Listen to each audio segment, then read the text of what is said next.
चलो बच्चों, let's proceed further. As I said that resultant can be written as over root of a minus b the whole square. Then this over root, ये over root और under root एक दूसरे को क्या करते हैं? It cancel each other, and what do we get? Resultant equal to a minus b. Is it clear to you all? Yes, sir. Yes, sir. Now we are going to find the alpha. Alpha is the angle between vector A and resultant vector. Remember that this alpha is the angle between vector A and resultant vector. ठीक है, अगर आप diagram देखकर कहो तो vector A और resultant vector के बीच में जो एंगल अल्फा है वो 0 डिग्री है। लेकिन वहीं पे अगर कोई टीचर आपसे ये पूछ दे कि रिजल्टेंट वेक्टर R और B के बीच में कितने डिग्री का एंगल है, तब आप क्या जवाब देंगे? 180. क्योंकि रिजल्टेंट के लिए आपको जो डायरेक्शन दिखाना है रिजल्टेंट का और दूसरे वेक्टर का, आपको क्या देखना होता है? सिर्फ डायरेक्शन। अगर दो वेक्टर सेम डायरेक्शन में है तो रिजल्टेंट आपका एंगल हो जाता है 0. और दो वेक्टर अपोजिट डायरेक्शन में तो एंगल हो जाता है 180. 180. हमने ए और आर का एंगल देखना है और दोनों की डायरेक्शन सेम है, तो अल्फा 0 आना चाहिए। तो कैलकुलेट भी कर लेते हैं। tan अल्फा का फॉर्मूला था b sin theta divided by a plus b cos theta. ये फॉर्मूला बार बार लिखने का मतलब यही है कि ये बहुत यूज होता है, आगे पीछे ऊपर नीचे up and down round round, ये फिजिक्स में चारों तरफ आता ही रहता है, चाहे वो क्लास 11th हो क्लास 12th हो। मैग्नेटिज्म इलेक्ट्रोमैग्नेटिज्म हर जगह यूज होता है। तो b sin 180 degree, sin 180 degree की वैल्यू कोई बच्चा बताएगा क्या?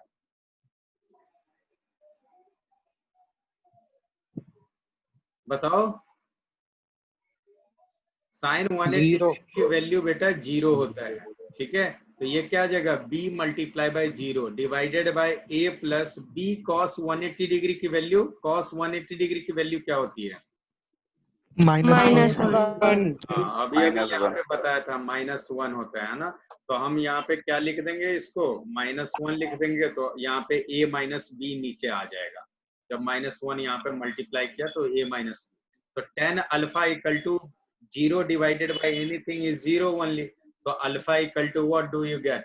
Alpha equal to 0 degree. So that's how you derive the angle between resultant and angle between the either of the vector।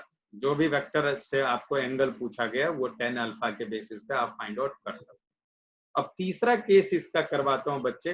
जो रिजल्टेंट है हमारे पास लॉ ऑफ पैरेललोग्राम का, वो रिजल्टेंट क्या है? Under root of a square plus b square plus 2ab।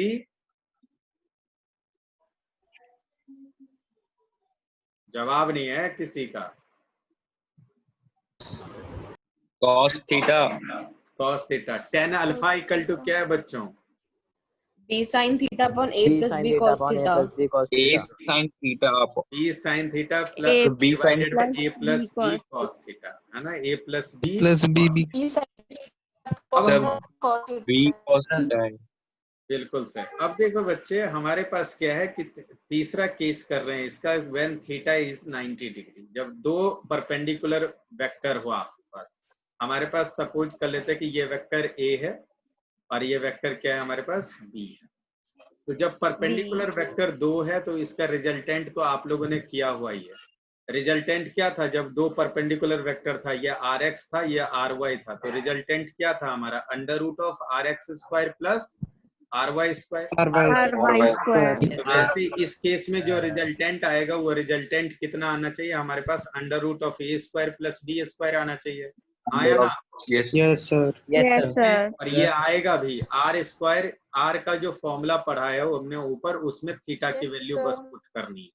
तो बेटा a square plus b square plus 2ab cos 90 degree. cos 90 degree की वैल्यू बताइए बच्चों। 0 cos 90 की वैल्यू हमेशा से लड्डू होता है। तो r इक्वल टू क्या आ गया? Under root of a square plus b square आ गया, क्योंकि इस लड्डू के साथ ही जब ये 2ab मल्टीप्लाई होगा तो खुद को भी लड्डू बना लेगा, हाँ या ना? Yes, sir. I hope you are getting this laddoo. Yes, sir. Yes. Very good, हंस रहे हो तुम लोग तो। अब देखो बेटा, यहाँ पे आपको लास्ट क्लास में भी बताया था कि एंगल कैसे फाइंड आउट करते हैं। उसको लास्ट क्लास में थीटा बोला था, आज हम इस एंगल को अल्फा बोल रहे हैं। तो ये बी, तो आपको बस कुछ और नहीं करना था, परपेंडिकुलर अपॉन बेस कर देना था और टेन थीटा आ जाता था या टेन अल्फा आ जाता था। जैसे आपने किया था उस दिन सिमुलेटर पे, देखा था ना हम लोगों ने कि कैसे एंगल अल्फा Yes, sir. तो इस केस में अगर आपको एंगल पूछा जा रहा है तो हम लोग टेन अल्फा वाला फॉर्मूला करेंगे, लेकिन वही आएगा, परपेंडिकुलर अपॉन बेस ही आएगा यहाँ पे। तो टेन अल्फा इक्वल टू हमारे पास क्या है, बी साइन 90 डिग्री, क्योंकि थीटा की वैल्यू 90 दिया हुआ है, केस है ये हमारा, और जो केस की स्टडी कर रहे हैं वही तो कंसीडर करेंगे। ए प्लस बी कॉस 90 डिग्री, और कॉस 90 की वैल्यू आप जानते हैं हमेशा से लड्डू, और साइन 90 की वैल्यू का हमेशा से 1 होता है। तो tan alpha equal to excuse me sir, B divided by A plus B multiply by 0। तो टेन अल्फा की वैल्यू कितनी आ गई हमारे पास बच्चों, b डिवाइडेड बाय a आ गया। और b कैसा है, अगर इस डायग्राम को क्लोजली देखो तो परपेंडिकुलर है, और a कैसा है, क्लोजली देखो तो बेस है है ना। तो बात वही कर रहे हैं जो लास्ट क्लास में हमने किया था सिमुलेटर वगैरह के जरिए। अब जो बच्चा एक्सक्यूज मी बीच में बोला था वो बोलिए। सर साइन 90 डिग्री कैसे आया? क्या साइन 90 डिग्री कैसे है, बोले तो क्या कह रहे हो बेटा? सर थीटा की वैल्यू 90 कैसे आई? अच्छा, ये केस कौन सा है बेटा?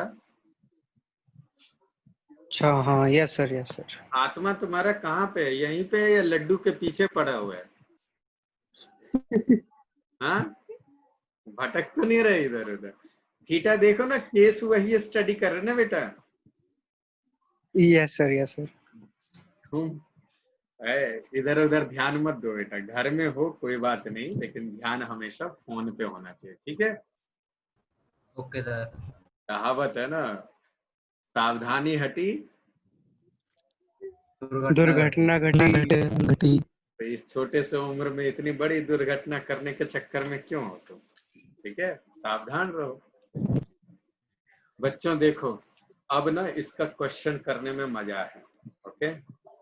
दो चीजों के ऊपर बहुत ज्यादा क्वेश्चन आप लोगों को प्रैक्टिस करनी भी होगी, जैसे a square plus B square plus 2ab cos theta, और दूसरा जो हमारा रिजल्टेंट कितने डिग्री का एंगल बनाता है वो है b sine theta divided by a plus B cos theta. इस सभी के ऊपर इन सारे क्वेश्चंस के ऊपर हम लोग इन सारे फॉर्मूला b cos थीटा। हाँ, b cos, बिल्कुल सही बच्चों, ठीक है? मैं चेक कर रहा था आप लोगों का प्रेजेंस ऑफ माइंड। चलो बेटा, ये देखो आगे बढ़ते हैं हम लोग। क्वेश्चन है आपके पास that if maximum resultant of two vector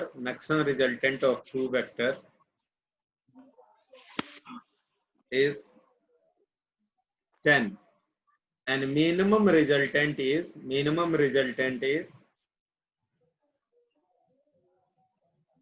is 4, then find both vector। करो, बताओ जल्दी से क्या होगा आंसर। पहले तो ये समझो कि मैक्सिमा कब होगा रिजल्टेंट और मिनिमा कब होगा रिजल्टेंट। कोई बच्चा बता सकता है कि रिजल्टेंट मैक्सिमम कब होगा और मिनिमम कब होगा? जब दो वेक्टर्स ऐड होंगे तो क्या होगा? मैक्सिमम होगा। और जब दो वेक्टर सब्ट्रैक्ट होंगे तो क्या होगा? मिनिमम। ठीक है, बहुत sir A7 B3। Okay, alright. बाकी बच्चे बताओ। A7 B3। A7 B3। Maximum और मिनिमा का केस समझना। इधर जो आपने केस किया हुआ ना 0 डिग्री वाला केस, क्या है? ये मैक्सिमा का केस है बच्चों। तो मैक्सिमा, इसको दो वेक्टर जब ऐड हो रहे हैं तो इसको आर मैक्सिमम भी बोलते हैं, और मिनिमा कहने का मतलब जब दो वेक्टर सब्ट्रैक्ट हो रहा है तो इसको मिनिमम भी बोलते हैं।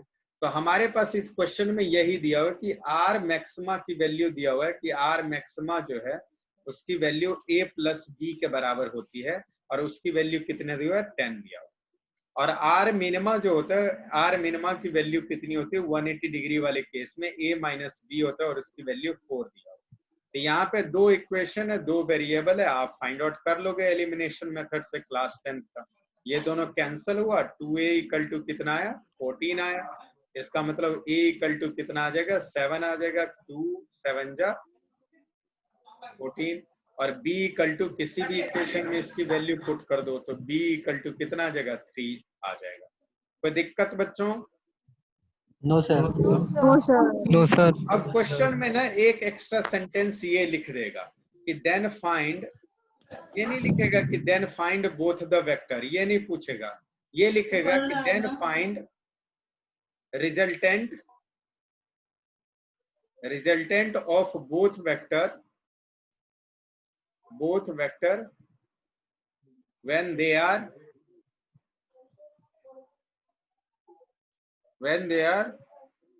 60 degree, when they are making an angle 60 degree with each other, ये पूछेगा आपको with each other। तब कैसे करोगे? रिजल्टेंट का फॉर्मूला लगाना। रिजल्टेंट का फॉर्मूला, बहुत अच्छे Riya, very good Rishabh, good. R equal to क्या आ जाएगा इस केस में a square plus B square plus 2ab cos 60 degree. और cos 60 की वैल्यू कितनी होती है बच्चों? 1/2। याद ही नहीं है किसी को, 10th क्लास अभी किया है आप लोगों ने कुछ दिन पहले ही। 1/2 होता है। a की वैल्यू है 7, इसका स्क्वायर करोगे तो क्या आ जाएगा 49। b की वैल्यू है 3 तो इसका स्क्वायर करोगे तो 9। 2 इंटू 7 इंटू 3 और मल्टीप्लाई बाय 1/2, cos 60 की वैल्यू 1/2। और ये कैंसिल हुआ, आपके पास r इक्वल टू क्या आ गया अंडर रूट 49 और 9 कितना हो गया 58 प्लस ये 7 3 जा 21। अब जो भी ये ऐड करके लिख दो वही तुम्हारा आंसर है रिजल्टेंट का। ये कितना आ जाएगा हमारे पास 69 आ जाएगा। क्लियर है बच्चों? नहीं सॉरी 79 आ जाएगा। तो तकलीफ आप लोगों को? No sir. तो रिजल्टेंट की वैल्यू लगभग कितनी आ गई 8.9 के आसपास आ गई, हाँ या ना? Yes sir. Yes sir. चलो आगे बढ़ते हैं, अगले क्वेश्चन करते हैं हम लोग। भाई क्लियर है यहाँ तक? ऑल क्लियर है तुम लोगों का? क्लियर है सर। क्लियर है सर। क्लियर है।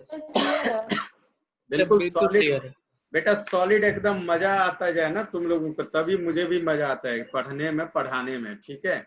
नहीं तो अगर मजा नहीं आता, Yes, बच्चों को क्लियर नहीं होता तो मैं समझता हूँ पता नहीं अपना पर्पस फुलफिल नहीं हुआ। ठीक है, तो आप लोग मस्त क्लियर करते जाइए, कोई दिक्कत हो तो व्हाट्सएप है ना उसके लिए, ठीक है? चलो अगला क्वेश्चन बेटा, बड़ा ही ट्रिकी क्वेश्चन है, थोड़ा सा सोच के करना। इफ रिजल्टेंट ऑफ, बहुत ये 5 स्टार क्वेश्चन कह सकते हो क्योंकि इसके एप्लीकेशन बहुत यूज होते हैं। सोचो क्वेश्चन के एप्लीकेशन यूज होते हैं, तो ये क्वेश्चन खुद में क्वेश्चन भी है और ये क्या है एप्लीकेशन भी है। रिजल्टेंट ऑफ 2 इक्वल वेक्टर, अब जो बच्चे उस क्लास के हैं ये जवाब मत देना आप लोग। Resultant of 2 equal vectors are equal to either of vector, is equal to either of vector, मतलब दो वेक्टर आपस में तो इक्वल है ही, साथ में उसका रिजल्टेंट भी इक्वल है। Then find angle between both vector, जल्दी से कीजिए आप लोग।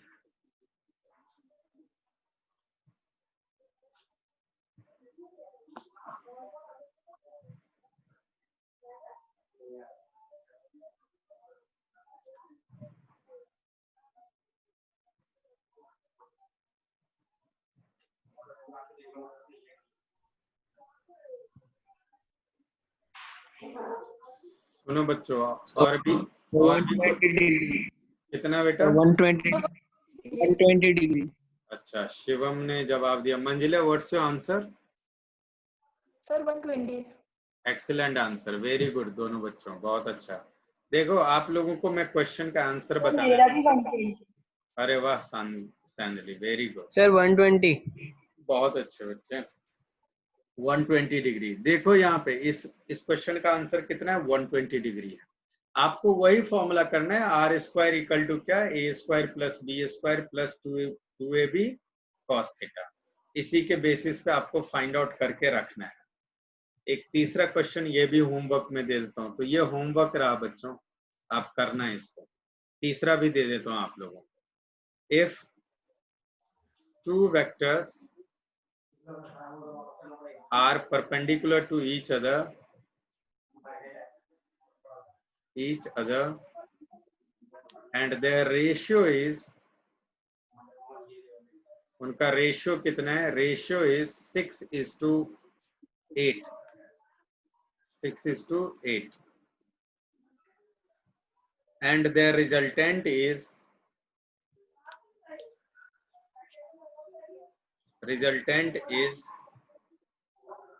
70.